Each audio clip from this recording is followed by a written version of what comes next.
امریکہ اور ایران کے درمیان ایک ماہ سے زائد جاری رہنے والی جنگ نے عالمی معیشت کی کمر توڑ دی، اور اب جب جنگ بندی ہو چکی ہے تو اس کے خلاف کون سا ملک سازشیں کر رہا ہے؟ کون سا ملک ویسٹ ایشیا کے خطے کو جنگ کی بھٹی میں دھکیلنا چاہتا ہے، اور کون سا ملک عالمی معیشت کو نقصان پہنچا کر اپنے مذموم مقاصد حاصل کرنا چاہتا ہے؟ اس ویڈیو میں ہم ان سوالوں کے جواب دیں گے۔ اس ویڈیو کو آخر تک دیکھیے، ہمارے چینل کو سبسکرائب کیجیے اور ویڈیو کو لائک کرنا نہ بھولیے۔ اپریل 2026 میں جب امریکہ، اسرائیل اور ایران کی جنگ خطرناک موڑ پر پہنچی تو پوری دنیا کی نظریں اس سوال پر تھیں کہ کیا یہ جنگ پورے مشرق وسطی کو لپیٹ میں لے لے گی یا یہ عالمی جنگ میں بدل جائے گی؟ ایسے وقت میں پاکستان نے خاموش سفارتکاری کے ذریعے 1-2 ہفتے کی نازک جنگ بندی ممکن بنائی۔ وزیر اعظم شہباز شریف نے اعلان کیا کہ ایران، امریکہ اور اس کے اتحادی لبنان سمیت ہر جگہ فوری جنگ بندی پر متفق ہو گئے ہیں۔ یہ خطے کے لیے اطمینان کا ایک لمحہ تھا، مگر امن کے اسی لمحے میں ایک نیا تنازع کھڑا ہو گیا جس کی وجہ اسرائیل بنا، جس نے لبنان پر شدید حملوں کا آغاز کر دیا اور تباہی مچا دی۔ حتیٰ کہ فرانسیسی صدر نے بھی اس کی مذمت کی اور اسے بلا جواز قرار دے دیا۔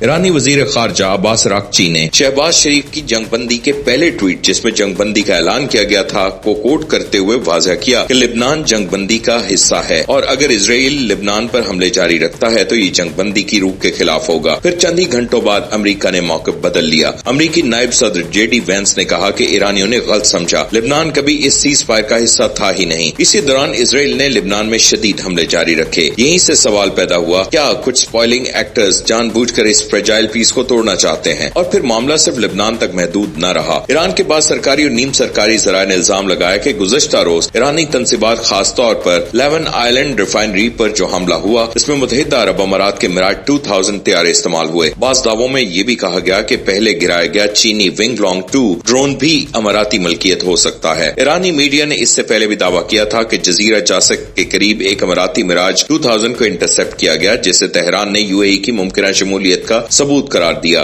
لیکن یہاں ایک نہایت اہم بات یہ ہے کہ ابھی تک ان الزامات کی کوئی آزاد یا باضابطہ تصدیق سامنے نہیں آئی۔ ابوظہبی کی طرف سے بھی اسپیسیفک الزام پر فوری اور واضح رد عمل سامنے نہیں آیا۔ اس لیے اس پورے معاملے کو ابھی انکنفرمڈ بیٹل فیلڈ کلیم سمجھا جانا زیادہ درست ہے، مگر اگر یہ دعوے درست نکلے تو اس کے معنی بہت گہرے ہیں۔